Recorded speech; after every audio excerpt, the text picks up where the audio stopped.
Әлемдегі дағдарысқа қарамастан Шымкенттегі шыны ыдыс шығаратын кәсіпорын өндірісін 3 есеге өсірді. Бір ғана пеште шыны балқытып жылына 70 миллион дана ыдыс шығарып келген зауыт тағы бір пешті іске қосты.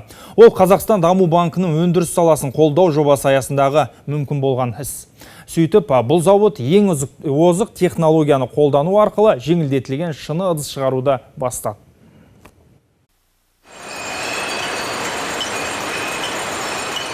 Конвейермен қозғалған шыны ыдыстардың сыңғыры сырттан келген адам үшін құлақ тұндыратын дауыс болып естіледі. Ал осындай еңбек ететін жандар үшін ырғақты ән іспетті. Бұл еңбектің, береке мен байлықтың әуені.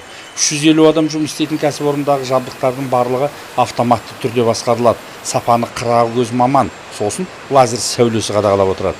Толщина дна у нас должна быть не менее 3 мм.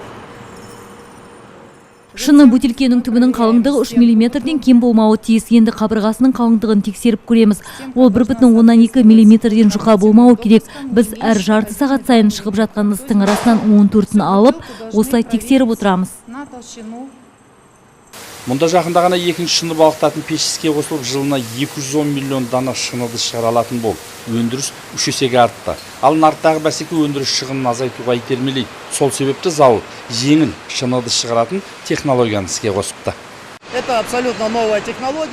Бұл ең жаңа технология. Қазақстанда мұны бізден басқа ешкім қолданып жатқан жоқ. Шыны бөтелкенің салмағы 15-20%-ға жеңіл болады. Есесіне бағасы да соншаға арзандайды. Біз жеңіл бөтелкелерді ірі-сыра компанияларына сатып жатырмыз. Зауыт шыныдан ыдыстың бірнеше түрін шығарып жатыр. Алдағы уақытта медициналық құтыларды да тұтынушысына ұсынбақ ниеттері бар. Қазіргі шығарып жатқан өнімінің біраз бөлігін шетелге сатады. Әрине, бәсекеге төтеп бере алған соң.